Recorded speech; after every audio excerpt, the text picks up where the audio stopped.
Yang dihormati Tan Sri Badrudin Amiruddin, Pengurusi Tetap. Terima kasih. Yang berhormat Datuk Seri Dr. Ahmad Zahid Hamidi, Presiden UMNO. Yang berhormat Datuk Seri Utama Muhammad bin Hassan, Timbalan Presiden UMNO. Naib-naib Presiden, khususnya Yang berhormat Datuk Ketua Wanita UMNO selaku atau setaraf Timbalan Presiden UMNO. Itu kita lupa. Pernah kita pindah perlembagaan, ketua wanita kita adalah setaraf Timbalan Presiden.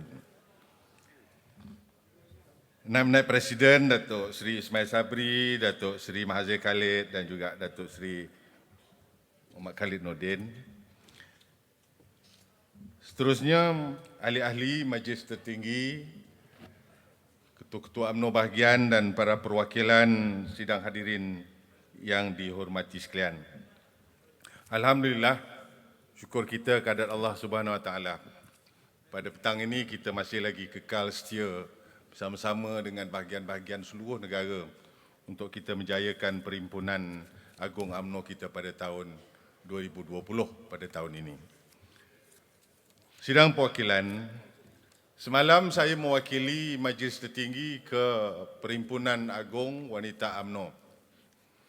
Banyak perkara yang dibahaskan oleh wanita UMNO.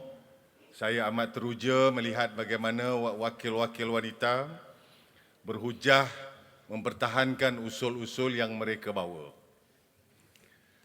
Selesai pada sesi sebelah pagi, tengah hari itu nak keluar untuk makan tengah hari, saya dihadang oleh wartawan untuk membuat sedikit komen atau ulasan.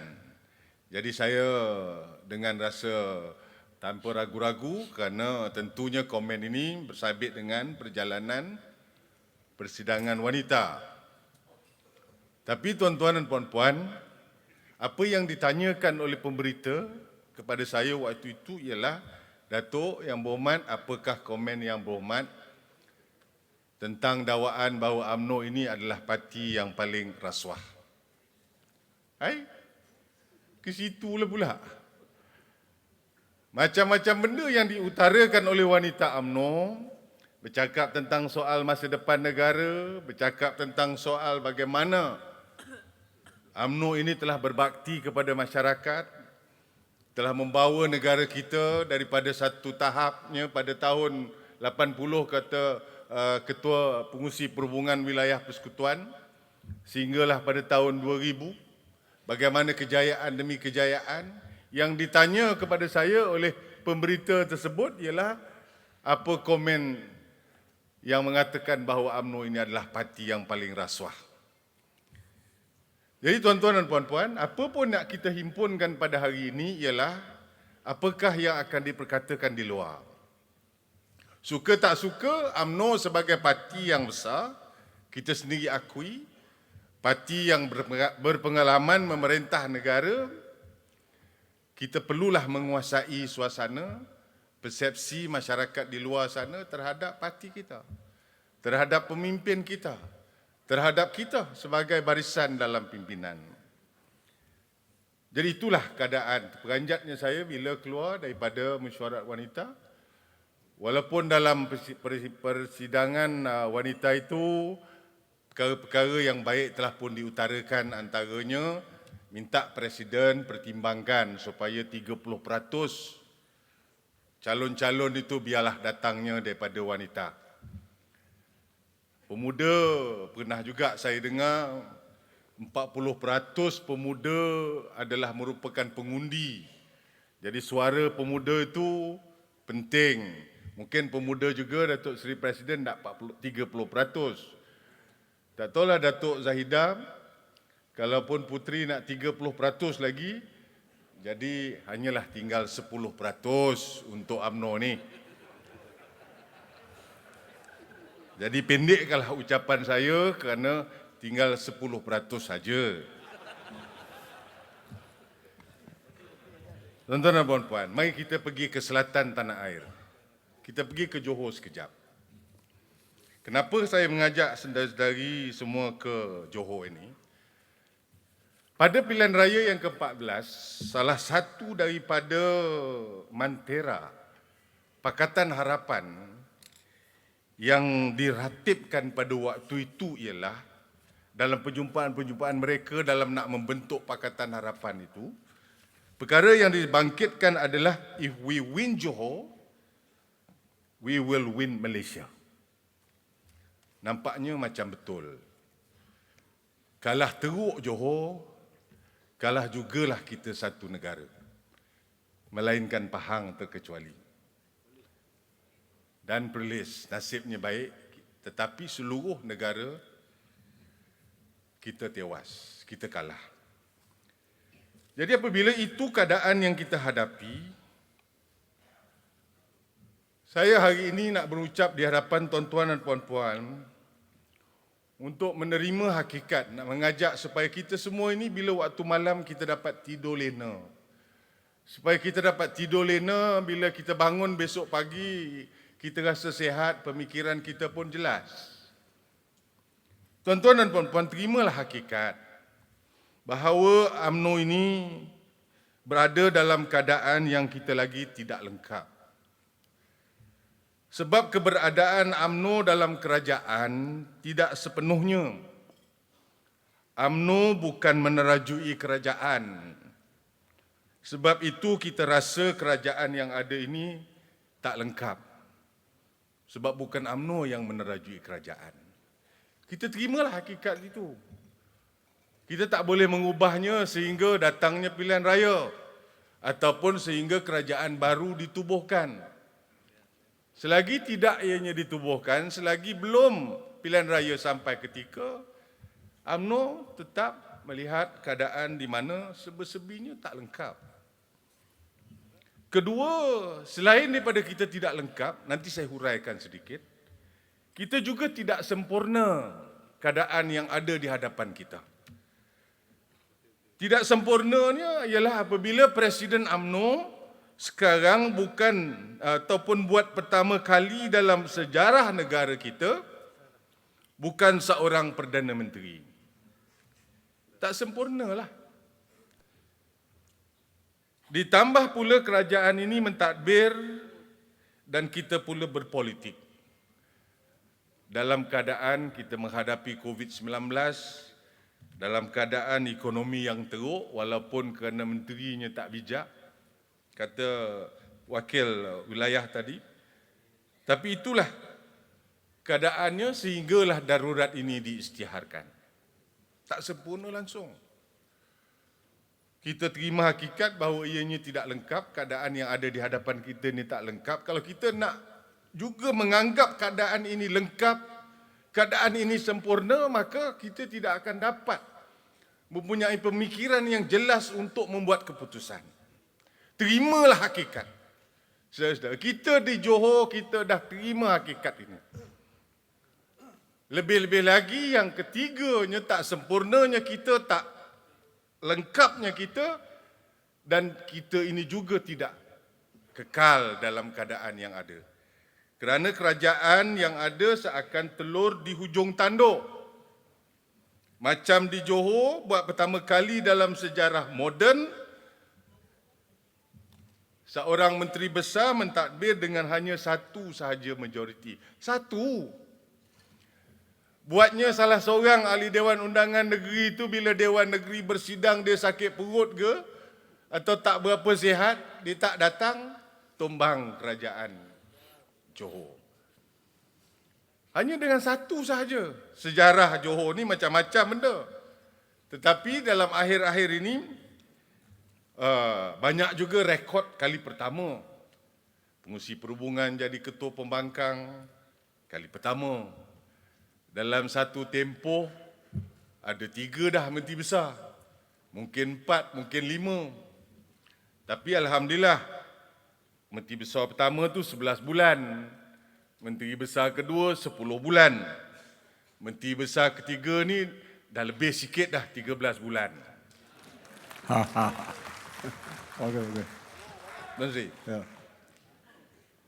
lama sungguh rasa dapat 13 bulan. Hebat doh, hebat. Jadi tuan-tuan dan puan-puan, kena yakin kenapa saya berkata begini, kenapa saya nak meminta sesuatu. Sebagai pengurusi perhubungan, pengalaman yang saya lalui juga bukan mudah. 20 tahun dah jadi ketua bahagian. Dah hujung-hujung tu, 2 penggal, 3 penggal yang lepas, timbalan saya siapa? Saya nak cerita sikit supaya tuan-tuan tahu bagaimana kami ini di Johor membuat sesuatu rumusan berdasarkan pandangan pengurusi perhubungan. Dah 20 tahun dalam UMNO. Siapa timbalan saya? Setiausaha Agong UMNO. Tengok macam mana Setiausaha Agong tadi berucap. Pagi tadi. Naik siapa? Naik ketua. Ketetel ketua bahagian ni. Timbalan ketua bahagian Setiausaha Agong. Naik ketua siapa? Naik ketua. Setiausaha tak cukup itu. Setiausaha kerja. Naib ketua UMNO bahagian Pontian. Seorang Setiausaha Agong, seorang Setiausaha kerja. Tu dia. Bagus punya timbalan. Tengok ni. Saya nak buat apa ni?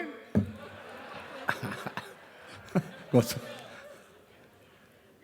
Jadi tuan-tuan boleh bayangkan betapa saya terpaksa menahan perasaan. Menahan perasaan bilalah agaknya.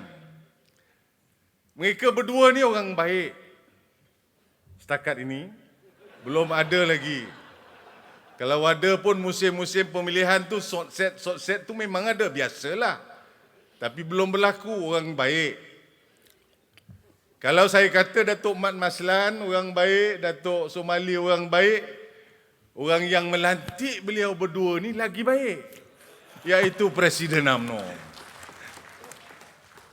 Baik hati melantik mereka untuk membantu supaya diuruskan UMNO dengan sebaik-baik mungkin. Bayangkan kalau saya tak bersetujulah dengan Presiden, disuruhnya dua ni bertanding lawan saya, memang keparitlah saya. Terbalik kod lah. Johor pun tak kurang, memang cukup banyak parit di Johor ni. Sidang perwakilan, Johor nak mulakan macam juga Pahang. Ya, bukan nak mula berucap, nak mula untuk menutup. Ialah bagilah kita Johor satu otonomi yang sama seperti apa yang dipohon oleh Pahang.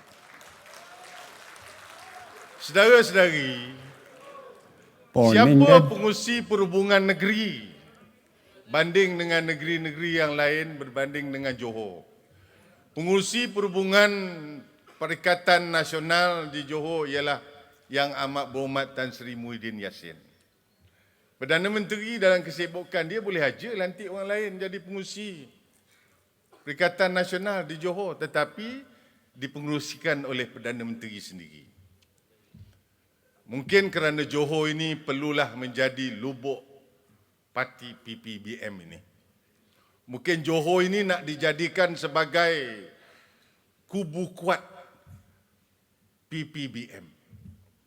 Tapi saya nak berkongsi. Kali pertama, saya telah melihat angka ini, saya telah merujuk perkara ini dan berbincang pelbagai peringkat. Datuk Seri Presiden, berilah kami ini otonomi itu kerana saya ingin menyatakan bahawa di kawasan Parlimen Perdana Menteri, sokongan untuk Perikatan Nasional adalah 19.8%. Sokongan Barisan Nasional adalah 24.4%. Sementara sokongan Muafakat Nasional pula adalah sebanyak 37.1%.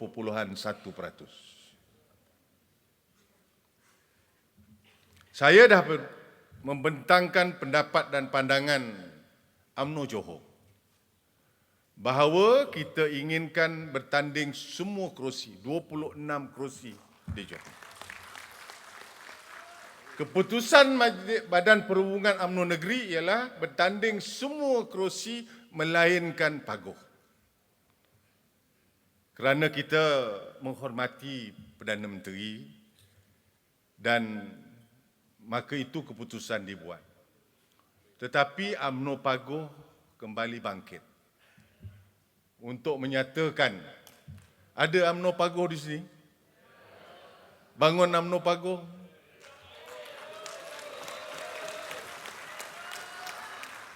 UMNO Paguh ini tuan-tuan dan puan-puan, mereka tidak izinkan walaupun Perdana Menteri nak bertanding tanpa sebarang pertandingan daripada UMNO.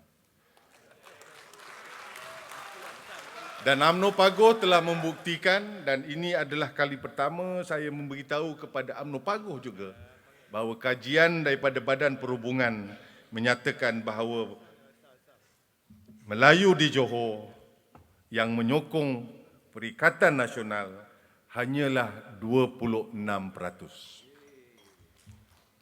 Jadi ini berarti bahawa Perdana Menteri adalah lemah di kawasannya sendiri. Jadi tuan-tuan dan puan-puan, kalau jeneral ke perang besok akan diganggu gugat oleh UMNO Paguh, mudahlah kerja tuan-tuan dan puan-puan yang lain untuk menawan negeri ini. Betul. Negara ini. Sebab itu saya katakan tadi, bagi otonomi kepada Johor. Biar kami rancang cara mana dan bagaimana untuk kita melemahkan PBBM di Johor ini. Kerana pengerusinya itu adalah Perdana Menteri yang akan membawa segala bentuk kekuatan, segala bentuk keupayaan yang ada untuk memastikan bahawa beliau dan partinya terus berkuasa di negara ini. Jadi Johor bagilah tanggungjawab kepada kami untuk memikul tugas dan amanah itu. Kerana pernah kita bukti pada pilihan raya kecil di Tanjung Piai, pada hari ini kita masih lagi memegang rekod mempunyai majoriti terbesar, 15,086. Kerana walau apapun keputusan ini dibuat oleh parti, akhirnya kita merasakan bahawa kalau Johor berpegang teguh dengan asas konsep Barisan Nasional ini, walaupun baru semalamnya menandatangani piagam muafakat nasional, tetapi di Johor kita membuat keputusan konsep Barisan Nasional itu lagi penting untuk nak menang. Alhamdulillah kita menang besar. UMNO Johor waktu itu membuat keputusan sesiapa juga boleh datang berkempen. Kita benarkan Datuk Seri Najib berkempen. Katanya orang Cina tak menyokong Datuk Seri Najib. Kepada masyarakat orang Cina lah kita hantar Datuk Seri Najib untuk berkempen. Katanya Lokman Adam tak boleh datang. Katanya Presiden Parti jangan berkempen. Presiden Parti masuk ke semua pusat-pusat daerah mengundi, berjumpa dengan pengundi. Tentu tuan-tuan yang ada dalam Dewan ini juga menjadi saksi apa yang berlaku. Dengan sikap keterbukaan yang kita tunjukkan pada waktu dan ketika itu, akhirnya kita memperoleh kemenangan majoriti yang luar biasa. 2 wakil MCA adalah disumbang oleh negeri Johor. Itulah 2 kerusi dalam keseluruhan ahli parlimen 43 orang yang masih lagi bersama-sama dengan kita.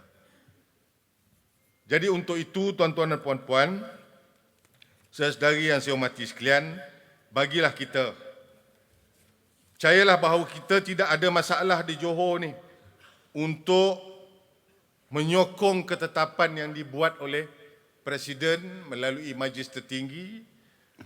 Yang pertamanya muafakat nasional.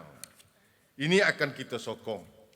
Saya dikunjungi oleh Yang Berhormat Datuk Seri Tuan Guru Hadi Awang. Saya juga dikunjungi oleh Tuan Ibrahim Tuan Man, Timbalan Presiden PAS. Saya katakan terus terang, kepada kedua-dua pemimpin PAS di Johor. Yang berhormat, saya katakan kita dengar cerita perbincangan dengan Perikatan Nasional ini akan memberi ruang kepada PAS untuk bertanding 15 daripada 26 kerusi. Banyak tu.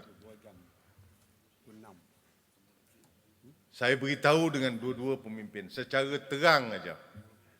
Saya kata yang berhormat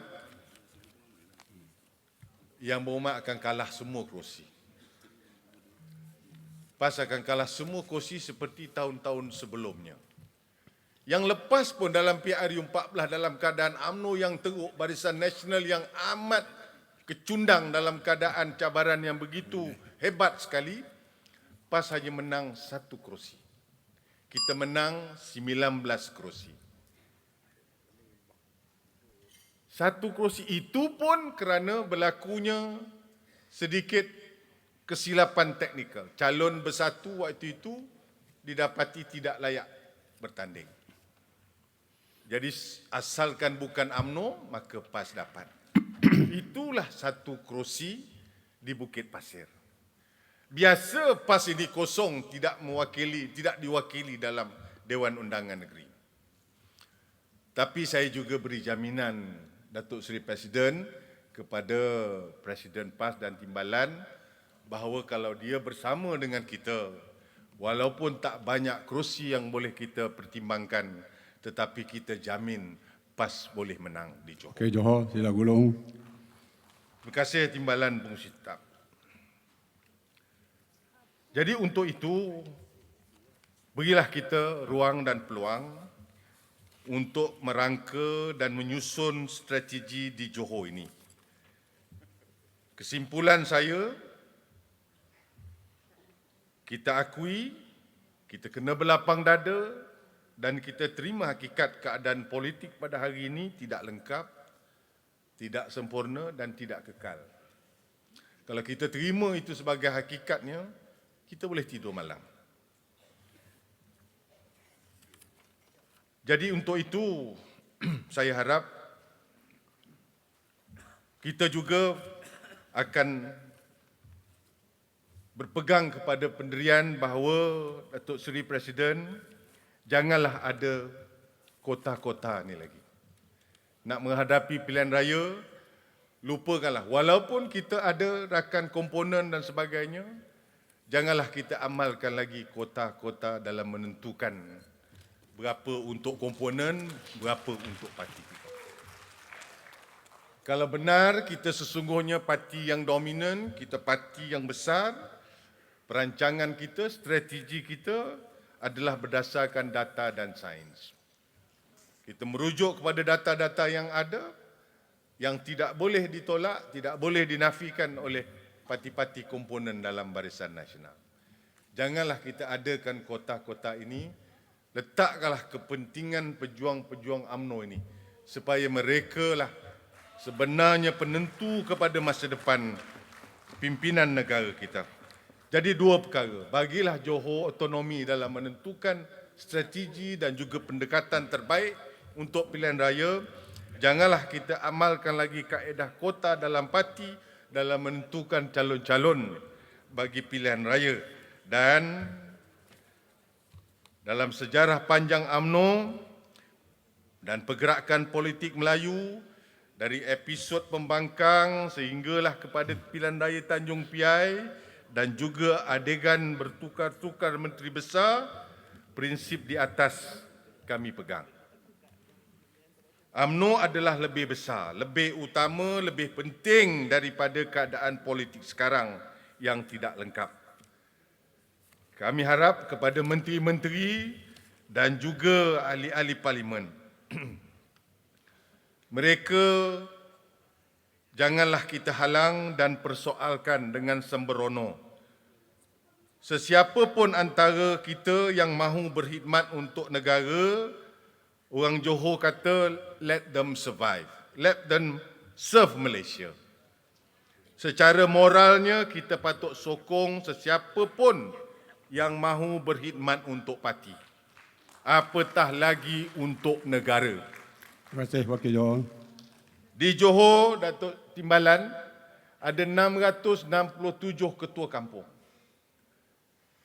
Tak ada campur tangan politik.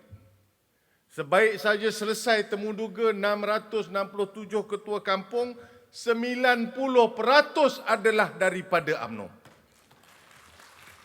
Hebatnya pemimpin UMNO di peringkat akar umbi.